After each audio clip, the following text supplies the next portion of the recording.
Boa noite, boa noite, boa noite. Estamos começando aqui a nossa live, né? Já estou dando uma olhada aqui. Mariane disse que conhece essa casa, conhece mesmo, hein? Já fez muita bagunça aqui por esses corredores, não tenho dúvidas nenhuma.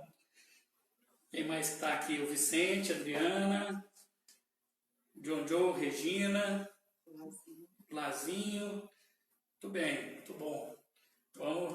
Vamos iniciar, né? Mais um momento onde a gente poder compartilhar um pouco mais, né, o nosso conhecimento, né? Poder aprofundar um pouco mais sobre a fé da nossa igreja, principalmente da nossa liturgia. Estou vendo aqui o Vicente, a Dora, né, também acabou de entrar, está aqui conosco. Sejam todos bem-vindos. E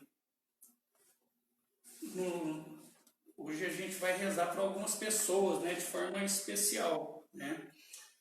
Eu vou dar um tempinho aqui antes de ler o nome dessas pessoas, né? Em primeiro momento eu gostaria de colocar aqui algumas intenções que o pessoal pediu para a gente falar aqui hoje, né? Sobre os doentes, né? Com muitas pessoas enfermas ultimamente, né? Para a gente poder estar olhando por cada um desses enfermos nas nossas orações.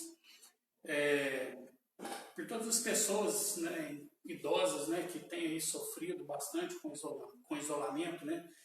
Muitos idosos aí sem poder sair de casa já 30, 40 dias, né? E a gente sabe que isso acaba sendo um fardo para muitos, né? Muitas pessoas também desempregadas, né? O desemprego começando a ficar mais latente, né, aqui no nosso país. De forma especial, a gente vai rezar também, né, por todas as famílias. E hoje, nesse dia, né, que a gente está fazendo essa live, a gente também tem duas comemorações, né? É o dia da sogra, né? Então, parabéns aí para todas as sogras do Brasil, né? Que Deus continue abençoando a vida de cada um de vocês aí. Tem um rapaz aqui do meu lado, aqui, como vai ficar dia da sogra, ele dá um pulo ali para cima, rapaz, precisa de ver. Ele ficou feliz demais, porque a sogra veio para cá só para ver eu no dia da sogra. Ele está dos mais emocionados, tinha quase 40 dias que eu não via ela. Ele chorou de emoção. Outra pessoa, e aí tem duas pessoas que a gente vai lembrar do aniversário, né? Ontem foi o aniversário da Isabel, né? Mãe do Paulo, né? E da Gabriela, que foram coroinhas aqui na paróquia há muitos anos, né? E hoje é aniversário da tia Dorislene, lá da Escola da Fé, né? Deve estar comemorando aí em casa, com o maridão, né? Tadeu, muito bem, que Deus abençoe muito a sua vida. Vamos aproveitar também para agradecer, né, por todas as doações que a gente tem recebido, né, na nossa paróquia nessas últimas semanas. Tanto doações de alimentos, né, e materiais de limpeza, para que a gente colabore aí com famílias e instituições de caridade, como também material para a próxima atividade social que nós vamos realizar, que é a Marmita Solidária, né, que vai ser agora no próximo domingo. Sobre essas doações, né, realizadas aí para as famílias, né, só a nível de conhecimento a gente conseguiu entregar mais de 50 cestas e a gente colaborou com 5 instituições de caridade diferentes, né, 2 casas de recuperação para pessoas dependentes químicas, né, e outras 3 casas de acolhimento, né, de moradores de rua ou pessoas em situação de doença. Então, gostaria de deixar aqui, em nome da Paróquia Bom Jesus, né, um agradecimento todo especial para essas pessoas, né, que têm colaborado conosco nessas doações. E vamos, né, nesse momento também, aí, na sua casa, que cada um possa colocar também a sua intenção particular, né, e vamos, num breve instante de silêncio, lembrar, né, para Deus, lembrar de Deus e agradecer tantas bênçãos e tantas graças, né, que Ele concede para cada um de nós.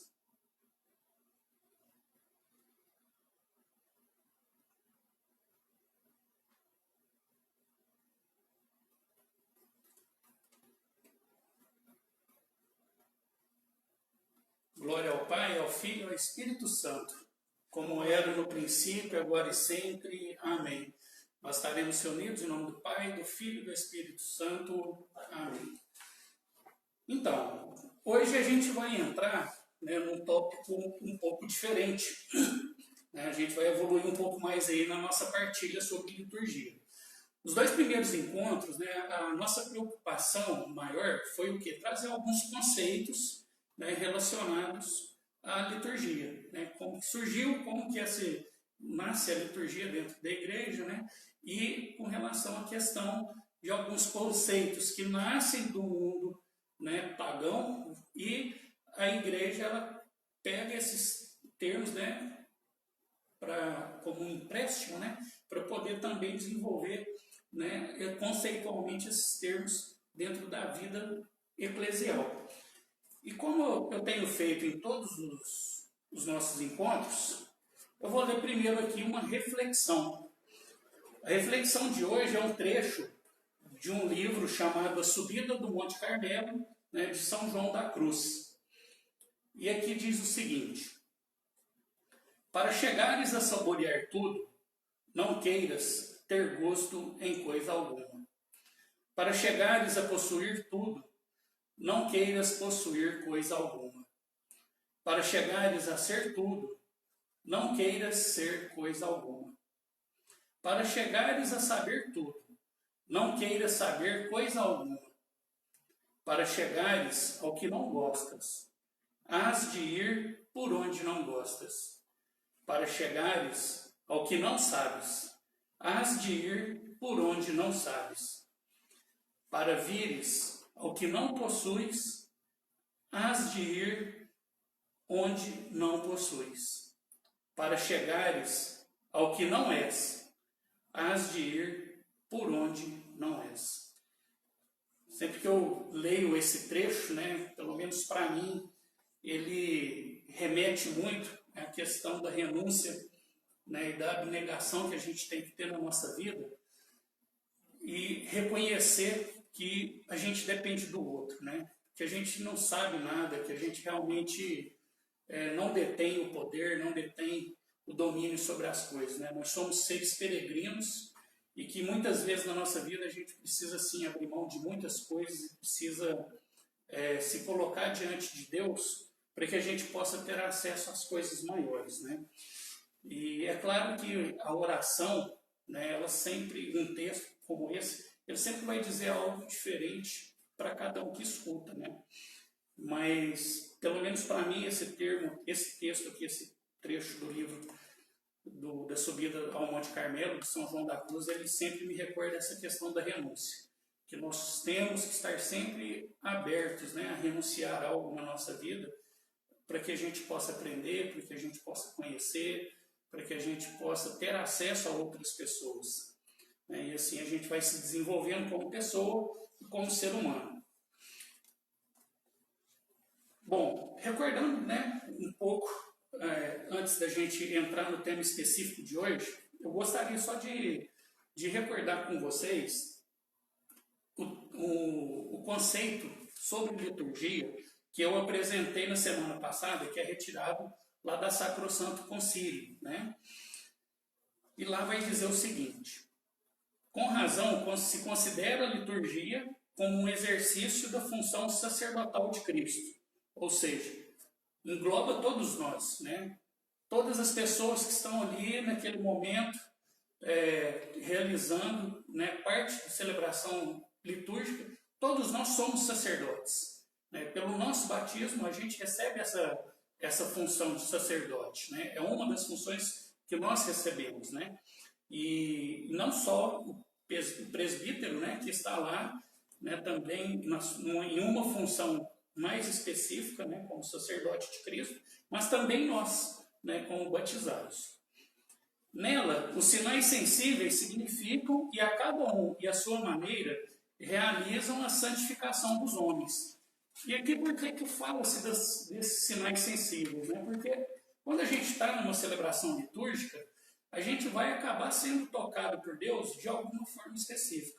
Seja por alguma palavra que a gente ouviu, seja pelo toque de alguém, seja por uma música que a gente escutou, seja pelo gosto, né, da comunhão e assim por diante. Ou seja, através dos vários sinais sensíveis, Deus ele vai se manifestar dentro da celebração litúrgica e a cada um de uma forma diferente, buscando sempre a nossa salvação. E aí ele continua, né, no texto.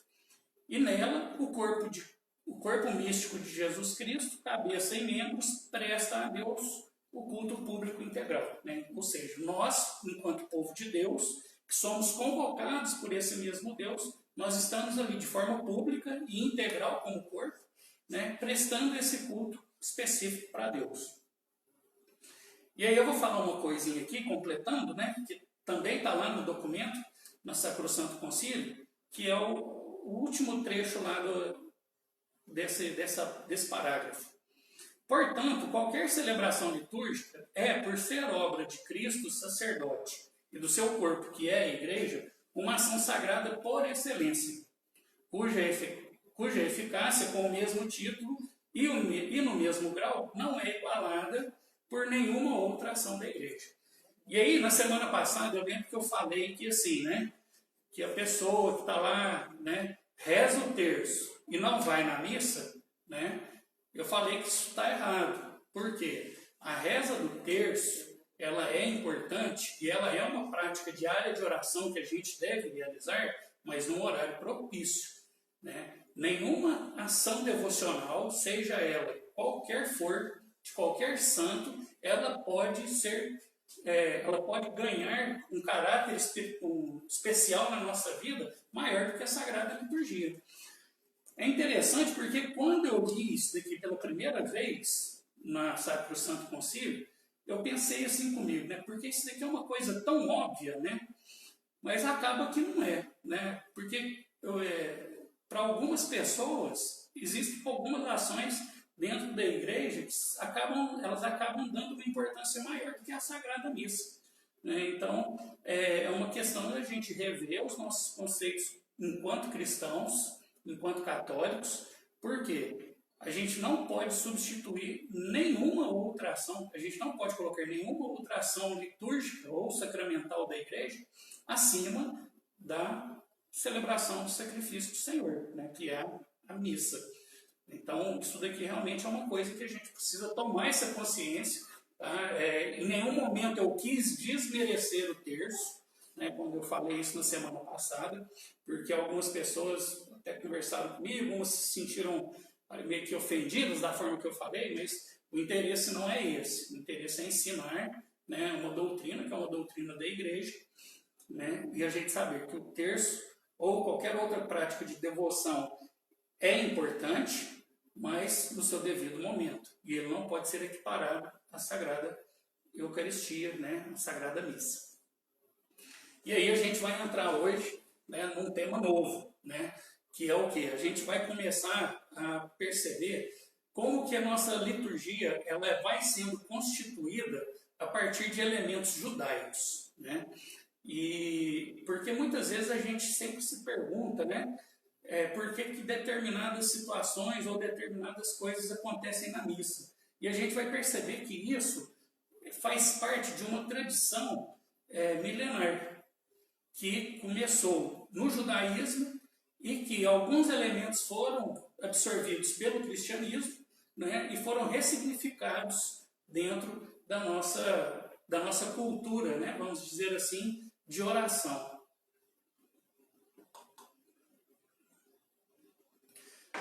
Uma coisa só que eu gostaria de frisar antes de entrar no tema de hoje é que, assim, com os dois primeiros temas, uma das coisas que eu gostaria que tivesse ficado claro para todos é o quê? Que primeiro, o ato litúrgico, ele é o quê? Ele é um ato de convocação feito por Deus. Nós nos reunimos como povo de Deus, atendendo a uma convocação desse próprio Deus. Então, eu acho que isso é uma questão que a gente tem que ter muito clara, né, dentro da nossa vida de participação dentro da estrutura litúrgica da igreja. Outra coisa, a liturgia ela é uma ação pública, né, e ela é uma ação onde nós rendemos graças a Deus. Né, e aí a gente vai, ao longo do tempo, observar isso com maior detalhe.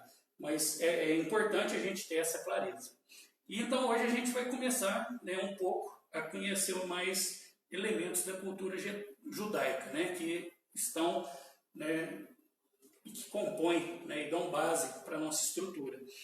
É muito claro para todos nós que o judaísmo, né, ele foi uma religião que nasceu e que foi constituída a partir de uma história de amor. Né? Que história de amor que é essa? De um Deus, Javé, né, que ele faz uma aliança com um povo, né, e esse povo faz essa adesão a essa aliança com esse Deus, e a partir desse relacionamento, né, entre esse Deus e esse povo, vai nascer uma história de amor. E dessa história de amor, que começa com uma aliança, nasce um povo, que é o povo eleito. Esse povo é o povo hebreu, que também é conhecido como povo israelita, né? Porque são os descendentes de Israel. Né? Israel, para a gente recordar, é um dos patriarcas. Né? Seu nome originário era Jacó. E Jacó ele teve lá os 12 filhos, né?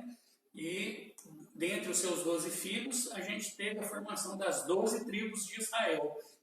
E aí teve aquele episódio, né, em que Jacó foi atravessar o vale, né, e aí ele começa a lutar com um anjo do Senhor, né, e ali durante aquela luta ele é ferido, né, e fica com uma marca na perna, e ali naquele momento ele muda de nome, né, porque Israel é aquele, né, que lutou contra o Senhor, né, e permaneceu, e prevaleceu.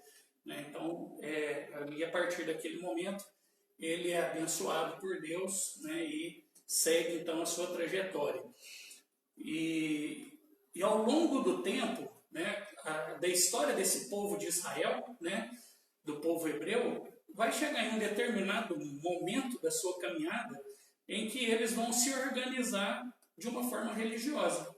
Né? É claro que essa forma como os judeus se organizam, né, como a religião judaica ela se organiza, isso daí é todo um processo gradual e histórico, que é lento.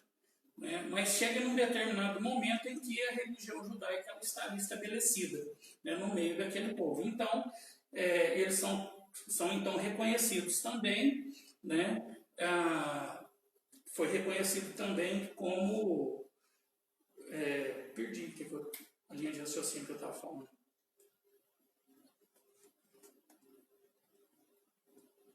Deu um branco aqui grande agora, gente. Lembrei. E aí, a partir de um determinado momento, aquele povo, que era conhecido como o povo hebreu, o povo de Israel, também começa a ser conhecido como os judeus por conta da religião. Tá? E aí, a gente precisa ter muito claro o seguinte: Deus ele faz uma aliança. Toda a história ela vai girar em torno dessa aliança. Né? Deus ele é muito fiel a ela.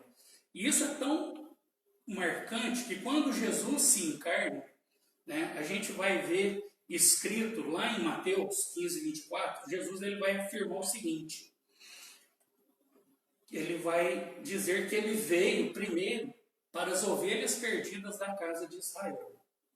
Depois, num outro episódio, Jesus ele vai enviar os discípulos para a missão, e quando ele vai enviar os discípulos, ele vai dizer o seguinte: ide primeiro as ovelhas perdidas da casa de Israel. Então, o projeto de Deus sempre foi um projeto voltado para o resgate do povo de Israel. Né? Resgate em que sentido?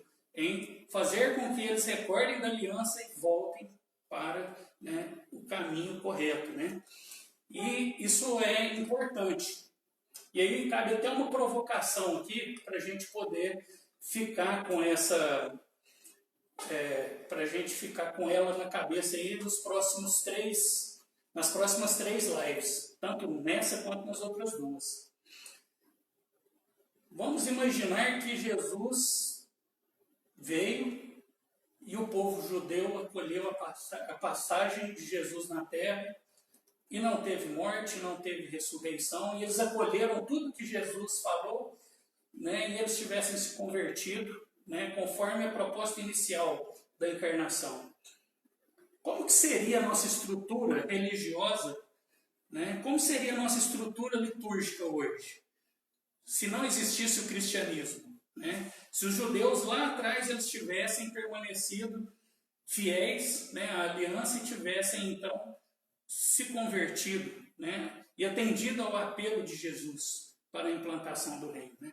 Eu acho que é uma indagação interessante que a gente precisa pensar nisso, porque muitas vezes isso acaba passando despercebido e a gente às vezes critica tanto a nossa forma de ser igreja e a nossa forma de ser, né, liturgistas, né, e que a gente às vezes não para pensar em alguns detalhes que poderiam ter mudado todo um curso histórico da nossa igreja. Né?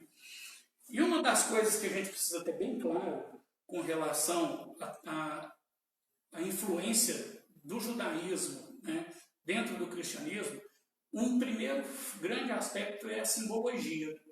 A gente vai perceber o quê? A gente vai perceber que a religião judaica ela é uma religião, aquele povo, ele sempre foi um povo muito cercado pela simbologia. Né? Desde o tempo em que eles estavam lá no deserto, né, caminhando como peregrinos rumo à Terra Prometida, né, até quando eles conseguiram se estruturar lá e se organizar lá em Jerusalém, construindo o templo, né, se organizando como uma estrutura religiosa, se organizando como algumas questões rituais, a gente vai perceber que a simbologia é um aspecto muito forte dentro da estrutura judaica.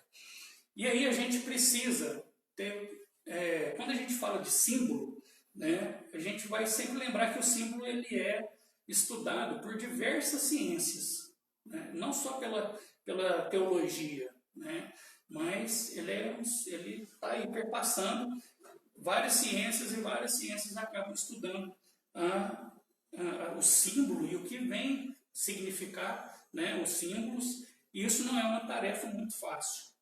E aí eu vou apresentar aqui para vocês dois horizontes, né, relacionados com o símbolo. Quando se estuda o símbolo, o horizonte filosófico, né, a gente o foco principal dentro da filosofia é estabelecer o símbolo como sendo uma atividade formadora do espírito. Né? Ou seja, eu vou visualizar algo e aquilo que eu estou visualizando, ou que eu estou tocando, ou que eu estou percebendo, né, aquilo ali ele vai gerar para mim, ele vai formar, né, uma imagem ou vai formar um conceito, né, a partir daquilo que eu estou vendo. Seja uma dança, seja um quadro, seja uma arte, seja o que for, né? E ele vai tentar estabelecer uma relação, né, entre o significante e o significado. Quando a gente parte para o aspecto teológico do símbolo, a gente vai perceber o quê? Que o símbolo ele está sujeito, né, a diversas interpretações. E a escola de Alexandria, que foi uma escola, né, que teve ali no Egito, muito famosa, no início do cristianismo, principalmente, né, ela formou vários cientistas e vários filósofos famosos, né, matemáticos e tudo mais. Foi uma escola que contribuiu muito para o desenvolvimento daquele mundo antigo e que muitas coisas até hoje, né, estão inseridas dentro da nossa cultura. A escola de Alexandria foi a primeira a utilizar a questão da simbologia para fazer o quê? Exegese da Bíblia. E ali a gente tem Clemente de Alexandria e Orígenes, né? Dois nomes fortes da patrística que começaram, através do estudo da Sagrada Escritura, identificar esses símbolos e trazer, via simbologia, as explicações de uma forma mais fácil para o povo, né? E aí, o que isso marca? O que isso para nós reflete como, né, como que a gente pode linkar o símbolo dentro da teologia? O símbolo ele é um elemento que vai estar sempre relacionado à revelação da palavra, né? Ou seja, quando a gente pega a Sagrada Escritura ela foi o quê? Ela foi revelada por Deus para nós, né? A nossa religião é a religião da revelação.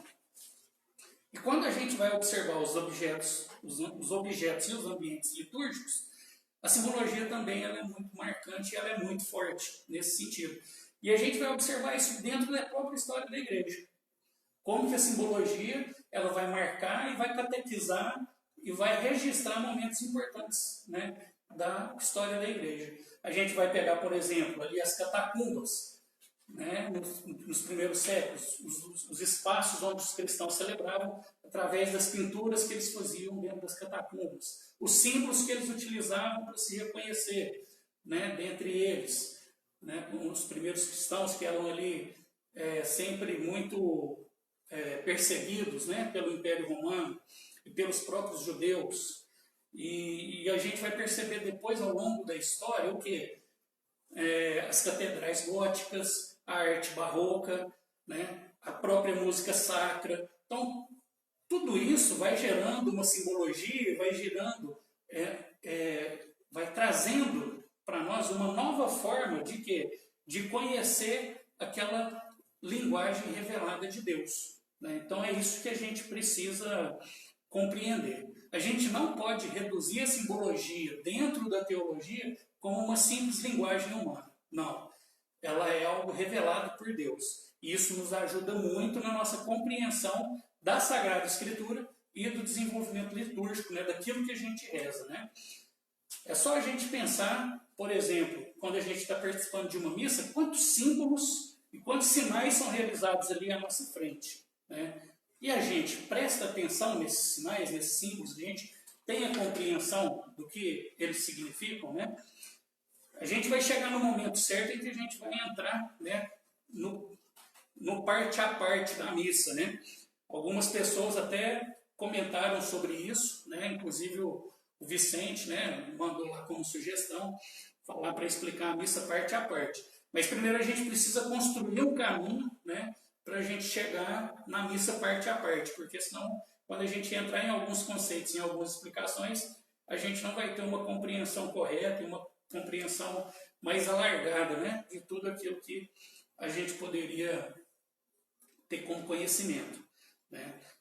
E aí a gente vai perceber então agora alguns elementos, né, bíblicos lá do Antigo Testamento que vão nos ajudar nessa composição, tanto simbólica quanto litúrgica, da nossa estrutura de missa. Quando a gente pega ali o livro do Êxodo, entre os capítulos 25 e 31, a gente vai perceber o quê? Que existe ali uma série de prescrições que Deus, né, que Javé, ele vai passar para Moisés. que são prescrições? Quando a gente vai no médico, a gente está lá doente, o médico ele vai lá e vai prescrever, né, o que a gente tem que fazer. Né? Você está muito gordo, você vai ter que fazer um regime, né? Você não vai poder mais comer picanha, torresmo. Né? Ele te dá uma prescrição, ele te dá uma receita que você tem que seguir. Foi o que Javé fez com Moisés.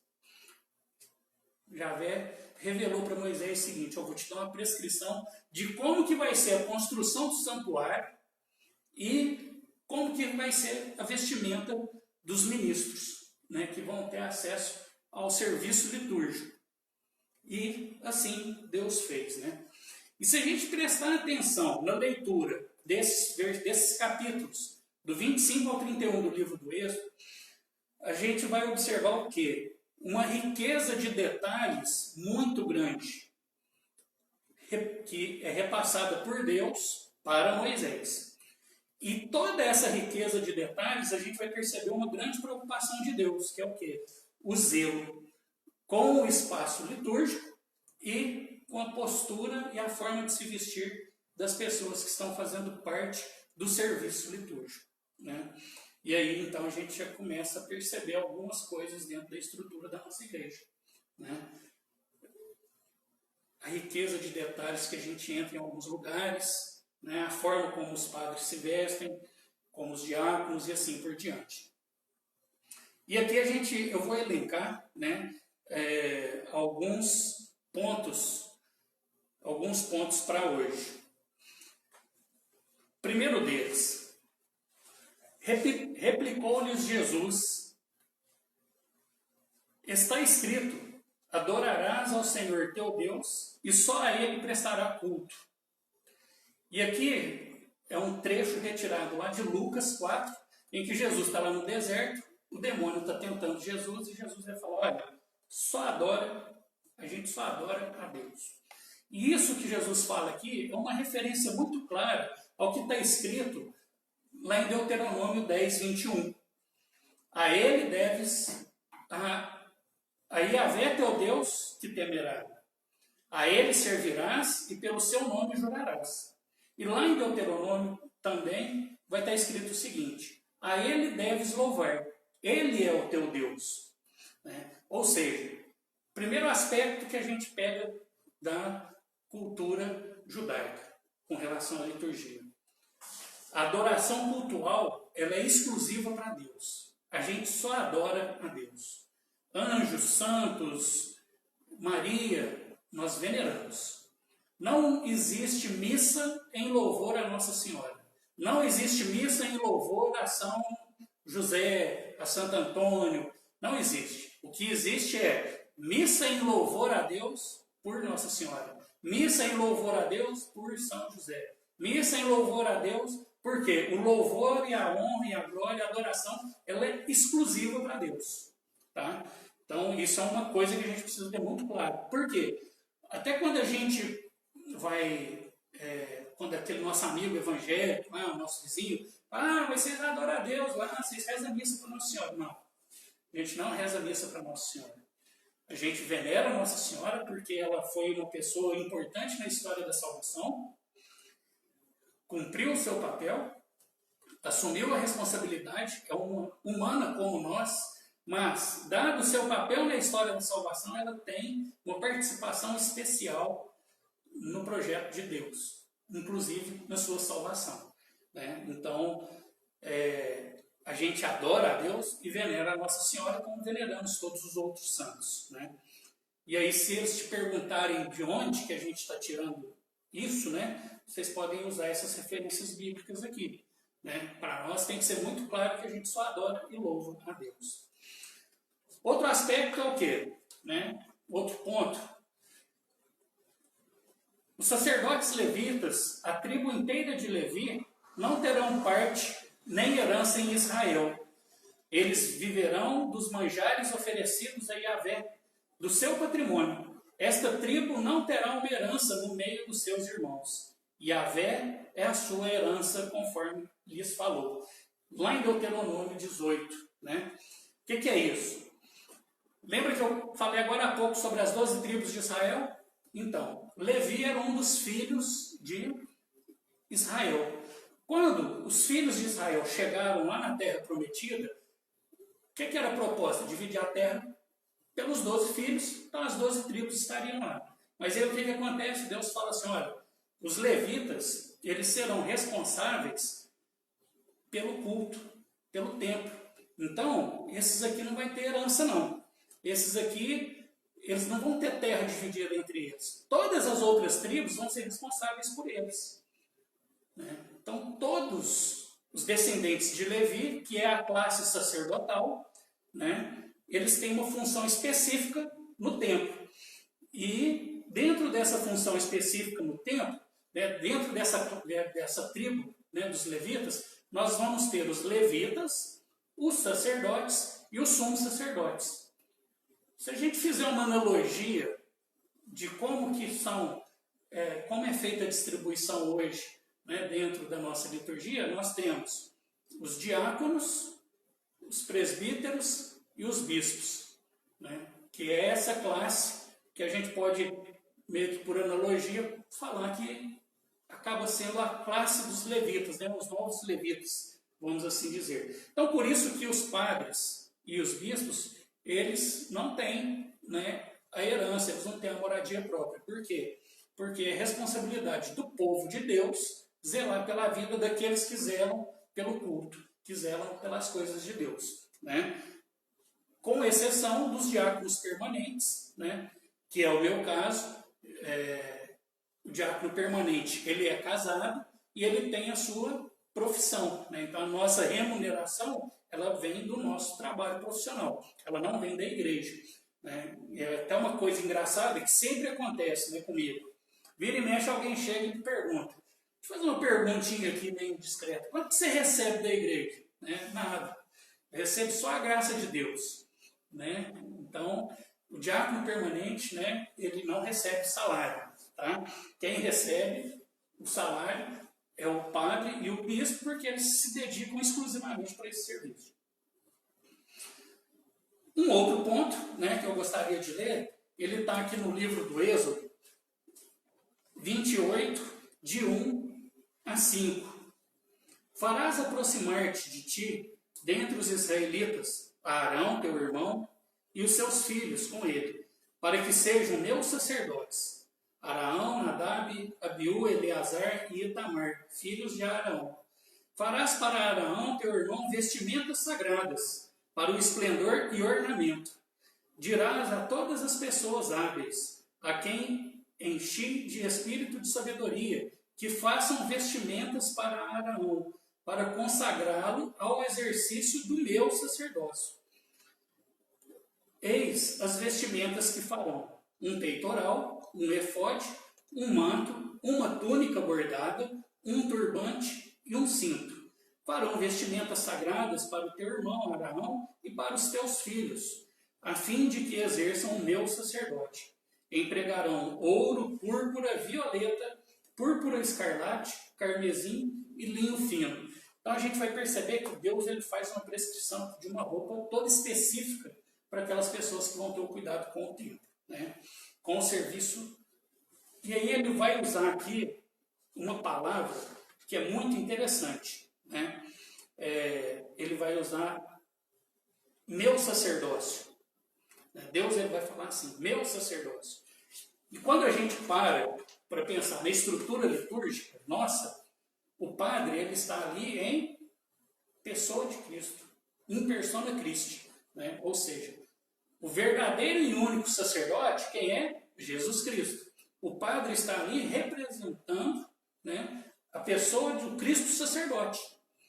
E quando a gente tem, se a gente for pegar as roupas que hoje são utilizadas pelos clérigos, né, da igreja, a gente vai observar que tem uma similaridade muito grande com essas vestes que são oriundas, né, aqui de dentro do judaísmo, né?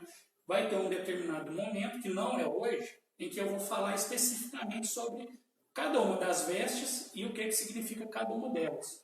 Mas a gente precisa perceber que o sacerdote, né, o presidente da celebração, ele é uma pessoa que o próprio Deus designa para ficar exclusivamente a serviço dele e ele quer que essa pessoa ela tenha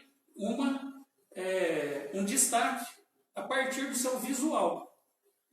E aí vai entrar toda a questão da simbologia. A gente não vai entrar na questão da simbologia aqui das roupas judaicas, né? Mas quando entrar na parte do cristianismo, aí eu vou explicar o que significa cada uma das roupas e o símbolo por trás de cada uma delas, né? E aí a gente tem um outro detalhe aqui no texto, que é o quê? A gente perceber que Deus ele vai falar o seguinte, que essas vestes elas têm um objetivo, o esplendor e o ornamento do sacerdote, não, do próprio Deus, porque é Deus que se faz presente ali naquele momento, né? Então, gente, eu acho que uma das coisas mais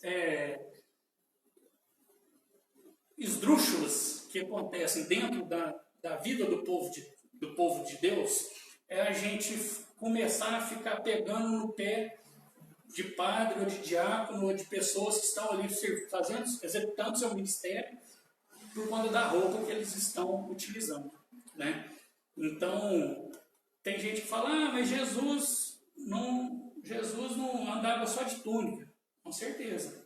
Mas Jesus não era um levita que estava lá fazendo seu serviço no templo, né? Jesus estava andando no meio do povo, Jesus estava fazendo catequese no meio do povo, né? Jesus não estava lá pregando, né, como os sacerdotes e os sumos sacerdotes faziam, né? Se estivesse, com certeza ele estaria utilizando as mesmas roupas que os sacerdotes, né, utilizavam naquela época. Por quê? Jesus era um judeu e era fiel às práticas, né, era fiel às práticas da sua religião, né? Tanto que a gente vai observar isso lá no Novo Testamento. Jesus, em vários aspectos, ele vai se mostrar. Ele era uma pessoa que estava sempre no templo, ele ia nas sinagogas para as orações do sábado, ele respeitava o sábado, ele fazia as peregrinações nas ocasiões de festa, né? Então a gente vai perceber isso ao longo de toda a trajetória de Jesus, né, como um judeu do seu tempo. O que Jesus fazia era, ele criticava. E aí, sim, está o ensinamento dele. Ele criticava as pessoas que valorizavam, né, as determinadas práticas em detrimento à vida. Porque Jesus ele sempre escolhe a vida, né? Então, isso a gente precisa ter muito claro. Então, se eu estou muito arraigado em costumes e práticas que levam à morte, eu estou indo na contramão dos ensinamentos de Jesus, né? Mas a gente precisa então ter essa compreensão que há uma significação, né? E que há toda uma estrutura de por que existe, né, todas essas vestimentas da forma que elas são. E é tão interessante isso, porque se a gente parar para observar, né, eu gosto de usar muito esse exemplo, porque hoje em dia tudo se fala Papa Francisco. Ah, porque o Papa Francisco. Ah, porque o Papa Francisco. E aí eu gostaria de chamar a atenção de vocês o seguinte. Observem o Papa Francisco nas celebrações que ele está presidindo lá no Vaticano. Ele é extremamente fiel à estrutura litúrgica e a vestuário sagrado que deve ser utilizado. Então, por que ele faz questão desse uso? Por que ele utiliza isso? Porque ele sabe da simbologia que tem ali por trás e da importância que aquilo traz para o próprio povo. Por quê? É justamente através desses sinais sensíveis, e aí a visão é um deles. E é muito bonito quando a gente chega em uma igreja que ela está muito bem conservada e que a gente vai participar de uma celebração litúrgica e a gente vai observar que está todo mundo, por exemplo, os ministros extraordinários da Eucaristia, né? Está todo mundo lá bonitinho, com a sua opa, calça preta, sapato preto, né? Você vê os detalhes, né, das cores do tempo litúrgico combinando com as vestes do padre, do diácono e assim por diante. Agora pensa, você chega num lugar, né, aí você tem lá os ministros, vamos falar só dos ministros extraordinários da Eucaristia, não vamos falar de padre e diácono não. Aí você chega lá, Tá todo mundo com a roupa por dentro, por cima, né? Aí tá um com uma camiseta vermelha por dentro, né, mostrando agora, o outro com uma camisa verde, o outro com uma camisa azul, um com calça jeans preta, outro com uma calça jeans clara, outro com uma calça vermelha. Destoa, né? Destoa. Então, isso é importante porque a gente também precisa até prestar atenção no tipo de roupa que a própria Assembleia precisa utilizar ao participar da Sagrada Escritura, da Sagrada Liturgia. Né? Porque existe o decoro, né, para a gente poder participar com as roupas corretas em qualquer lugar. Né? Então, quando você vai num clube, você vai com uma roupa. Quando você vai numa festa de gala, você vai com uma roupa. Numa festa tropical, você vai com uma roupa. Em casa, você fica com uma outra. Né? No trabalho, você vai com uma. E dentro da estrutura litúrgica, também há que ter esse zelo. Por quê? Para que a obra ela seja uma obra realmente visível e que ela possa também tocar, né, a nossa sensibilidade, né, através de todos os sentidos, né, e a gente não sair ali com uma situação distorcida de um e de outro. Então, gostaria de finalizar hoje, né, com esses 3 pontos. Né? A gente começou a falar então um pouco dessa questão da estrutura litúrgica, né, judaica, né, como que isso a gente vai percebendo ao longo do tempo, como que a gente vem herdando várias situações. Nos próximos 2 encontros, eu ainda vou falar e vou trazer elementos, né, da estrutura judaica. Só que agora eu vou trazer 2 elementos nos próximos encontros, mas direcionados com o rito, né, com a estrutura nossa de oração. E aí vocês vão perceber, né, uma coisa que é muito bacana, né, dentro desse ambiente aí, como que o Antigo Testamento está ali em conexão com o Novo Testamento. Beleza? Meu celular acabou a bateria, né? Eu sei que tem muita gente aí, os meninos sinalizaram ali, a gente quer agradecer, né, a participação de todos. Vai sair uma voz ali ao fundo agora, falando o nome de algumas pessoas. Maria Aparecida, Lucélia, Aneire, Geroldo. São 2 Maria Aparecidas, a Santos Vieira e a Carrijo Ferreira. Adriana Rezende, o senhor Francisco, que eu consigo visualizar agora, são essas pessoas. Estiveram o Vicente, está aqui o Silson, está aqui o Rafael, estão assistindo agora. Muito bom, pessoal. E aí, então, 2 recados, né, para a gente poder finalizar aqui, antes de eu fazer uma leitura aqui de uma mensagem do Papa Francisco, né? Como eu tenho feito em todos os encontros, eu vou sempre trazer, né, no finalzinho um trecho de alguma homilia do Papa Francisco. Tá? O primeiro recado é lembrar que esse fim de semana a gente vai ter um almoço solidário, né, que é aquele em que a gente compra as marmitas e doa elas para alguém que está passando necessidade. Aí as pessoas perguntam, posso comprar para comer em casa? Pode, né? A gente não vai proibir a venda para isso, né? Mas o ideal seria o gesto bacana da solidariedade, né? Você comprar a marmita e poder doar para alguém, para alguma família aí que você saiba, né, que está passando por alguma dificuldade nesse momento. E o segundo recado é que a gente começou a receber algumas sugestões de outros temas. Então, por enquanto, a gente vai continuar seguindo com esse tema da liturgia, né, até a gente fazer um passeio legal sobre toda a estrutura litúrgica e a gente pensar um pouco mais sobre o tema.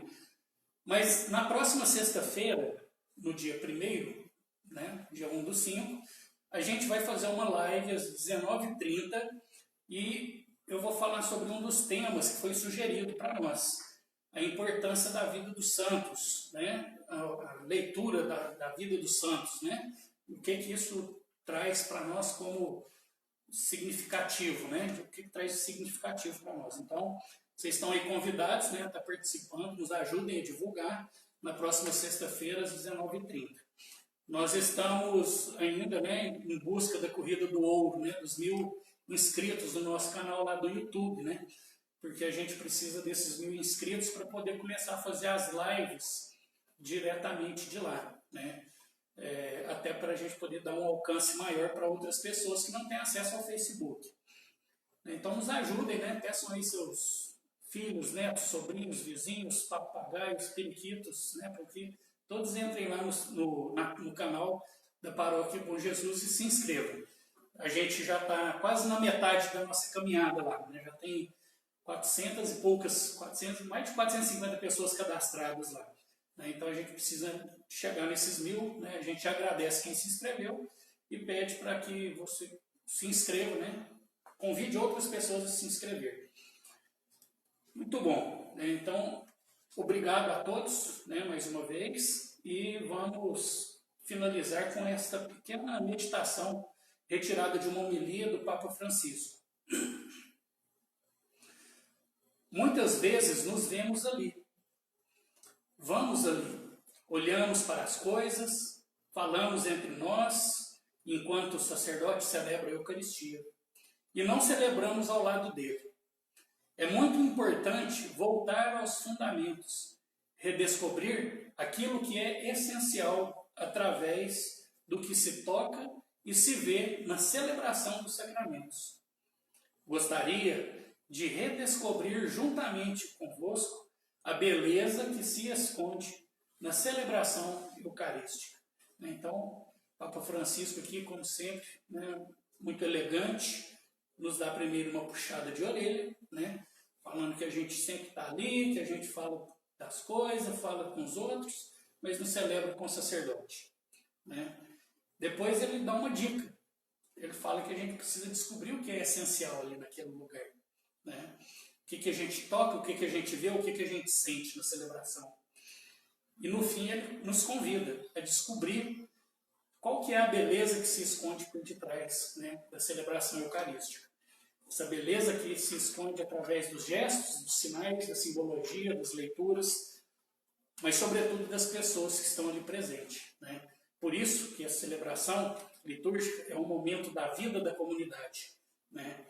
E faz tanta falta a gente não poder se reunir em comunhão e poder estar ali juntos, né? A celebração, as missas transmitidas têm a sua importância? Tem, mas não substitui. Não é a mesma coisa. A gente precisa de estar lá junto, vivenciar, participar, né? Sacro Santo Concílio vai dizer isso, né? Em um outro ponto lá do documento ela vai dizer: a gente precisa celebrar de forma ativa e consciente da celebração litúrgica, né? Então que a gente possa cada vez mais estar imbuído desse desejo de participar de uma forma verdadeira dentro da celebração litúrgica. Hoje, dia de São Luís Maria Grignon Montfort, né, ele escreveu para nós o Tratado da Verdadeira Devoção à Nossa Senhora, né, essa obra que perpassa o tempo. E que ele possa, né, estar intercedendo por nós, junto à mãe, junto ao filho, para que a gente possa realmente conhecer esse verdadeiro sentido e descobrir essa verdadeira beleza da liturgia. O Senhor esteja convosco. Ele está no meio de nós. Pela intercessão de Nossa Senhora, São José, descei sobre vós e vossas famílias a bênção do Deus Todo Misericordioso, Pai, Filho e Espírito Santo. Amém. Amém.